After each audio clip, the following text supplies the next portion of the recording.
প্ৰথমত সকলে খ্ৰীষ্ট নমস্কাৰ, নতুন বছৰৰ শুভেচ্ছা জ্ঞাপন কৰিলোঁ। বিশেষ কৰি মই আজি আপোনালোকৰ ওচৰত লগ পাই সকলোকে আন্তৰিক যীশুৰ নামত যীশু চাই আগবঢ়াইছোঁ। লগত মই জীৱনৰ নিজৰ সৰু এক গাভাই মই দিব বিচাৰিছোঁ। এই গাভাই যোগেদি যে বহুত আত্মা হেৰাই যোৱা আত্মাবিলাক পাব তাৰ কাৰণে মই ক'ব বিচাৰিছোঁ। প্ৰথম মোৰ গাভাই হ'ল, মই এজন হিন্দু সম্প্ৰদায়ৰ পৰা অহা এজন ব্যক্তি হওঁ আৰু মোৰ জন্ম 1974 গুৱাহাটীত। আৰু লগত মোৰ মা দেউতা যিমান ফেমিলি আছিলে চব হিন্দু পৰিয়ালৰে হয়। আৰু অৱশ্যে মই এজন ব্ৰাহ্মণৰ পৰাই যীশুক পোৱা ব্যক্তি হওঁ। আৰু যীশুক যেতিয়া পাইছোঁ, কিয়নো প্ৰভু পৃথিৱীত অনেক আত্মাক সাধন কৰি আছিলোঁ, কিন্তু আত্মাক কতবা আত্মিকতা মই পোৱা নাছিলোঁ। আত্মিকতা নাই পোৱাৰ কাৰণে মই ঈশ্বৰক গ্ৰহণ কৰিবলৈ বাধ্য হ'লোঁ আৰু ঈশ্বৰক গ্ৰহণ কৰিলোঁ। বৰ্তমানলৈকে এতিয়া মই ঈশ্বৰৰ পৰিচৰ্যাত আগবাঢ়ি আছোঁ।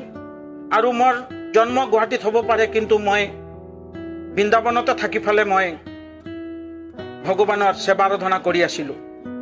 আৰু তাৰ পৰা আহি ফালে মই আমাৰ নগাঁও ডিষ্ট্ৰিক্ট চাকমুঠিত মই অনেক ৰকমৰ কাম কৰিলোঁ।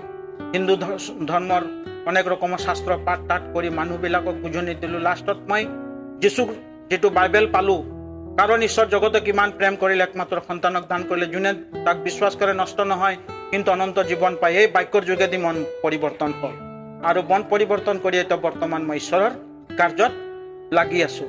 এইটো কাৰ্যৰ অৰ্থত আমি এটা ঈশ্বৰৰ বাক্য দিবলৈ বিচাৰিছোঁ। 17 পদত এনেকৈ লিখিছে, এতেকে কোনে যদি খ্ৰীষ্টত আছে তেন্তে তেওঁ নতুন সৃষ্টি, পুনৰবোৰ লুপ্ত হ'ল, চোৱা নতুন হ'ল। ইয়াতে ঈশ্বৰৰ বাক্য দিছে যে এতেকে কোনে যদি খ্ৰীষ্টত আছে তেওঁ নতুন, যোনে যীশুক গ্ৰহণ কৰিছে সে নতুন। আৰু যীশু যোনে গ্ৰহণ কৰিছে নতুন সৃষ্টি। কিয়নো আমি মা দেউতাৰ গৰ্ভৰ পৰা আমি হ'ব পাৰোঁ মাংসিক হিচাপে সৃষ্টি হৈছিলোঁ, কিন্তু আমাৰ জীৱনত মাংসিক হিচাপত জন্ম হ'লেও আমি স্বৰ্গত যাব নোৱাৰোঁ। সেইকাৰণে মই বাইবেল হিচাপত আমি চালোঁ যে নতুন সৃষ্টিৰ অৰ্থ হ'ল যে আমি নতুন কৰি সৃষ্টি হ'ব লাগে। আৰু নতুন সৃষ্টিৰ অৰ্থ কি হ'ল যে আমি স্বৰ্গ ৰাজ্যত যোৱাৰ অধিকাৰ পাম। আৰু এনেকা নিকোদিমে যীশুক কৈছিলে, নিকোদিমে যে মানুহৰ গৰ্ভৰ ভিতৰত সোমাই যে নতুন সৃষ্টি হ'লে স্বৰ্গত যাম নেকি? তেতিয়া নিকোদিমক যীশুখ্ৰীষ্ট বুজাইছিলে, নাই, মাৰ গৰ্ভত নাই যাই ফালে যে পিতা আৰু পুত্ৰ আৰু পবিত্ৰ আত্মাৰ বাপ্তিস্ম দিলে সি নতুন জন্ম পায়।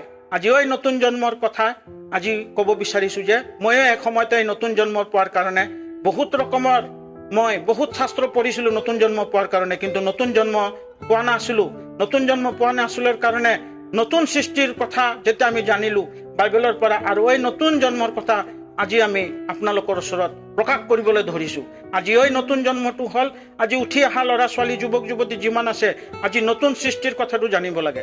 নতুন সৃষ্টি যদি আমালোকৰ জীৱনত নাই তেতিয়াহ'লে আমি মৰা, আমি জীয়াই থাকিও আমি মৃত্যু হওঁ। সেইকাৰণে আমি জীয়াই থাকিলে মৃত্যু হ'লেও যে আমালোকৰ জীৱনত কোনো আশা নাথাকে। সেইকাৰণে আমি নতুন জন্ম হ'ব লাগে। আৰু নতুন জন্ম হোৱাৰ কাৰণ হ'লকে যীশুক গ্ৰহণ কৰিব লাগে। আৰু যীশুৱে একমাত্ৰ ঈশ্বৰ হয়, যোনে 3 দিনৰ পিছত জি উঠিছিলে, মৰা ৰাজাৰক জীয়াইছিলে। আৰু সেই ঈশ্বৰক আমি মানিব লাগে। আৰু সেই ঈশ্বৰে আমালোকৰ জীৱনত আহাৰ দিব। ঈশ্বৰে বাইবেলত কৈছে, মই বাট আৰু মই সত্য আৰু মই জীৱন। আৰু তাৰ তাতে বাট আৰু ৰাস্তা আৰু জীৱন আছে। আৰু সেই জীৱনৰ দিফালে যদি আমি সঠিক হিচাপে যাব পাৰিম তেতিয়া আমালোকৰ জীৱনত অনন্ত জীৱন পাম। আৰু সেই অনন্ত জীৱন এদিন আমাক স্বৰ্গত ল'ব। আৰু স্বৰ্গত লৈ আমি যিমান মৰি যোৱা আত্মাবিলাক আছিলে ইহঁতৰ লগত আমি একলগ হ'ব পাৰিম। আৰু নতুন জীৱনৰ অৰ্থ কি হ'ল? নতুন জীৱনৰ অৰ্থ হ'ল যে নতুন জীৱন মানুহৰ লগত থাকিলে নতুন জীৱনত মানুহৰ জীৱিকা, বাইবেলৰ জীৱিকা ৰাখিব পাৰে। আৰু বাইবেলৰ যোগেদি মানুহৰ বিভিন্ন ধৰণৰ আগত যিটো পিছ চাইডৰ যিবিলাক আমি কাৰ্য কৰিছিলোঁ এইবিলাক কাৰ্যৰ পৰা আমি আঁতৰি যাম। কিয়নো পৃথিৱীত যেতিয়া আমি জন্মগ্ৰহণ কৰিছিলোঁ তেতিয়া পৃথিৱীত জন্ম কৰাৰ পিছতো আমাৰ জীৱনটো আন্ধাৰত আছিলে। আৰু আন্ধাৰৰ পৰা আমি কেনেকৈ পোহৰলৈ আহিম? বাইবেলত কৈছে, মই বাট, মই সত্য আৰু মই জীৱন। আৰু কৈছে যে সি বাট আছিলে, সি সত্য আৰু জীৱন আছিলে, আৰু তাৰ জীৱন পানীৰ যোগেদি আজি আমি নতুন জীৱন পালোঁ। আৰু নতুন জীৱনৰ অৰ্থ কি আছে? আমি মাৰ গৰ্ভৰ পৰা যেতিয়া জন্ম হোৱাৰ পিছত আমি অপথত গুচি যাওঁ। আৰু আমি অপথত যাই ফালে আমি মা দেউতাক আমি আদৰ নকৰোঁ, প্ৰেম নকৰোঁ। সেইকাৰণে প্ৰেম নকৰাৰ বাবে আজি যীশু আমাক নতুন জন্ম দিছে।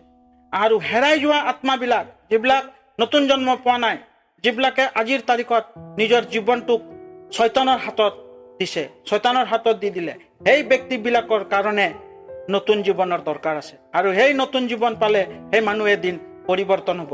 যেনেকৈ এসময়তে মই নতুন জীৱন পোৱা নাছিলোঁ, কিন্তু আজিৰ তাৰিখত মই নতুন জীৱন পাই পেলাই যে মই পৰিৱৰ্তন হ'লোঁ। এনেকাও হেৰাই যোৱা আত্মাবিলাক যে এদিন নতুন জন্ম পাব, নতুন জীৱন পাব, তাৰ কাৰণে আমি ঈশ্বৰৰ লগত লাগি থাকিব লাগে। আৰু ঈশ্বৰে আমালোকক এটাই ৰাস্তা দিছে যে সকলোকত যোৱা পিতা পুত্ৰ পবিত্ৰ আত্মাৰ বাপ্তিস্ম কৰা। আমালোকৰ কৰ্তব্য যে পিতা আৰু পুত্ৰ আৰু পবিত্ৰ আত্মাৰ বাপ্তিস্ম দিয়াটো। আৰু পিতা আৰু পুত্ৰৰ বাপ্তিস্ম দিয়াৰ কাৰণ কি হ'ল? যে আমি নতুন জন্ম পাম।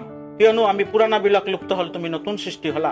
কিয়নো আমাৰ পুৰণা যিমান আচাৰ আচৰণবিলাক আছিলে সকলোকে আমি পৰিত্যাগ কৰিব লাগিব। সকলো বস্তুক আমাৰ জীৱনৰ পৰা আঁতৰিব লাগিব।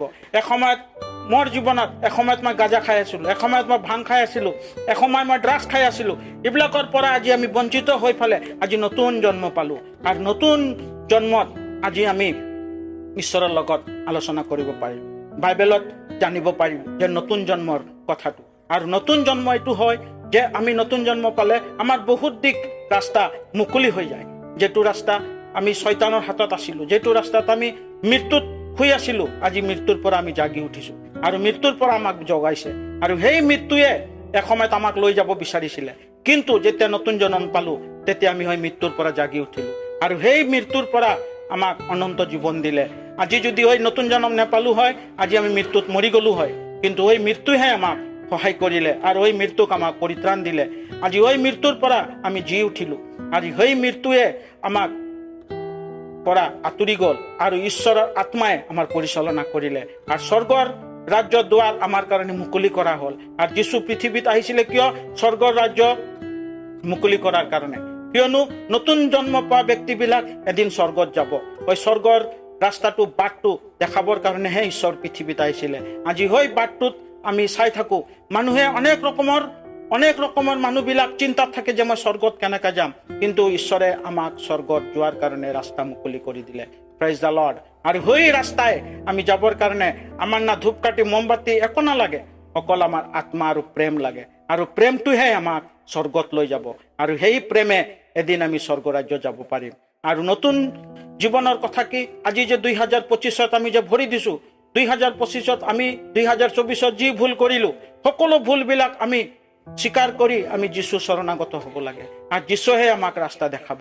আমি আগন্তুক 24 আমি যি ভুল কৰিছিলোঁ, আমি ড্ৰাগছ খাইছিলোঁ, মদ খাইছিলোঁ, চিগাৰেট খাইছিলোঁ, বিড়ি খাইছিলোঁ, উঠি আছে ল'ৰা যুৱক যুৱতীবিলাক, আমি সকলো বস্তুবিলাক পৰিত্যাগ কৰিব লাগিব আৰু নতুন সৃষ্টি হ'ব লাগিব। আমাৰ হৃদয় নতুন হ'ব লাগিব। তেতিয়াহে এদিন আমি ঈশ্বৰৰ কাষত যাব পাৰিম আৰু ঈশ্বৰে আমাক ৰাস্তা দেখাব। আমি কথা চাই হৈ আছোঁ, আমাৰ প্ৰাৰ্থনা স্বীকাৰ নহয়। আমাৰ প্ৰাৰ্থনা কৰিলেও আমি প্ৰাৰ্থনাৰ উত্তৰ নাপাওঁ। কিয় নাপাওঁ? যেতিয়ালৈকে আমি নতুন জন্ম নাপাওঁ তেতিয়ালৈকে আমাৰ প্ৰাৰ্থনাৰো আমি উত্তৰ নাপাম। যেতিয়া আমাৰ জীৱনৰ পৰা সকলো বস্তুবিলাক আমি পৰিত্যাগ কৰিব পাৰিম, তেতিয়া আমি প্ৰাৰ্থনাৰ উত্তৰ পাম। এনেকা বহুত আজি যুৱক যুৱতীবিলাক আছে, বহুতে প্ৰাৰ্থনা কৰি কৰি আজি নিজৰ জীৱনটোক অতিশয় কৰি দিছে।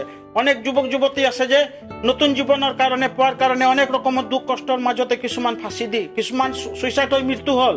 কিন্তু ওই মৃত্যু, ওই সুইচাইড হোৱাৰ মৃত্যুৰ কাৰণে মানুহক বচোৱাৰ কাৰণে যীশু আহিলে আৰু আমাক নতুন জন্ম দিলে। আজি ওই নতুন জন্মত আমি এদিন ঈশ্বৰৰ কাৰ্যত কৰিব পাৰিম আৰু ঈশ্বৰৰ কাৰ্যৰ অৰ্থে আমি নিজৰ জীৱনটোক অতিবাহিত কৰিব পাৰিম। এইকাৰণে আহক মোৰ প্ৰিয় ভাই ভনী যিমান আছে, সকলোৱে আমি নতুন জীৱনৰ কাৰণে আমি নিজৰ নিজৰ আত্মাত আমি ঈশ্বৰৰ আৰাধনা কৰিম, ঈশ্বৰৰ কাৰ্য কৰিম। আৰু পুৰণাবিলাক আমি যিমান ভুল ভ্ৰান্তি কৰিছোঁ সকলোকে মই আঁতৰাই দিওঁ আৰু নিজৰ জীৱনটোক উজ্জ্বল ভৱিষ্যতৰ কাৰণে আমি ঈশ্বৰৰ লগত লাগি থাকিম। তেতিয়া ঈশ্বৰ আমাক আশীৰ্বাদ কৰিব, তেতিয়া ঈশ্বৰে আমাক গিফ্ট দিব, ৱেলকাম কৰিব। আহা মোৰ পুত্ৰ। যেনেকা আমি বাইবেলত পাওঁ হেৰাই যোৱা পুত্ৰৰ কথা। হেৰাই যোৱা পুত্ৰ এসময়তে সি তাৰ মা দেউতাৰ ধন সম্পত্তি লৈ পেলাই বহুত দূৰ গুচি গৈছিলে, কিন্তু পুনৰাই সেই ঘূৰি আহিলে। তেতিয়া তাৰ দেউতা তাক আৱৰি ধৰিলে। এনেকৈ ঈশ্বৰে আমাক আৱৰি ধৰিব। আমি হেৰাই গৈছোঁ, কিন্তু হেৰাই যোৱা বস্তু পুনৰাই ঈশ্বৰে আৱৰি ধৰে।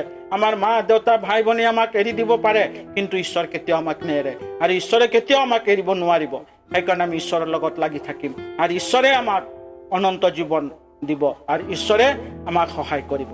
ঈশ্বৰৰ বাক্যত আমি আৰু যদি পঢ়িব বিচাৰো, আমি যোহন লেখা সুসমাচাৰ 3 অধ্যায় 16 পদত লেখা আছে, কাৰণ ঈশ্বৰ জগতক ইমান প্ৰেম কৰিলে। কিহৰ কাৰণে প্ৰেম কৰিলে? আমি হেৰাই গৈছিলো, বেপথত গৈছিলো, বেয়া কাৰ্যত গৈছিলো, বেবিচাৰিত গৈছিলো, পাপত ডুবি আছিলো। এইটোৰ কাৰণে যীশু খ্ৰীষ্টই আমাক কাৰণে পৃথিৱীত জন্মগ্ৰহণ কৰিলে আৰু তাৰ উদ্দেশ্য হ'ল যে মানুহবিলাক কেতিয়াও নৰকত নাযাক, স্বৰ্গ ৰাজ্যত যাক। আৰু স্বৰ্গ ৰাজ্যৰ বাটটো তেখেতে মুকলি কৰিলে। কিন্তু তাৰ আগত মুকলি কৰিছিলে যোহনত আমি পঢ়ো, তাতে তাৰ আগত কৰিছিলে যোহন বাপ্তিস্ম যোহনে বাট মুকলি কৰিছিলে, তোমালোকে মন পৰিৱৰ্তন কৰা, স্বৰ্গ ৰাজ্য ওচৰ হ'ল। কিন্তু স্বৰ্গ ৰাজ্য ওচৰ হ'ল, তাৰ কাৰণে বহুত মানুহে বাপ্তিজম ল'লে আৰু সকলো স্বৰ্গ ৰাজ্যৰ অধিকাৰ হ'ল। এনেকাও যীশু আমাৰ কাৰণে স্বৰ্গ ৰাজ্য অধিকাৰ কৰিলে আৰু আমাকো স্বৰ্গ ৰাজ্যৰ জাগা দিলে। আজি ওই স্বৰ্গ ৰাজ্য যোৱাৰ কাৰণে আমি নিজৰ জীৱনটোক অতিবাহিত কৰোঁ আৰু নিজৰ জীৱনটোক আমি ঈশ্বৰৰ হাতত খুদাই দিওঁ। আজি যেটো মেছেজ মই দিলোঁ, এই মেছেজ মোৰ কাৰণে নহয়, পৃথিৱীৰ গোটেই মানুহ জাতিৰ কাৰণে এইটো মেছেজ হয়। যিবিলাক মানুহে আজি এই মেছেজটোক চাইছে বা চাব, এই মেছেজৰ যোগেদি যে আপোনালোকৰ যে মন পৰিৱৰ্তন হ'ব, তাৰ কাৰণে এই মেছেজ দিয়া হ'ল। আৰু এই মেছেজৰ যোগেদি যে এজন হেৰাই যোৱা আত্মা যে ঈশ্বৰক গ্ৰহণ কৰিব পাৰিব, এইটোৰ কাৰণে আজি এই মেছেজ দিয়া হ'ল।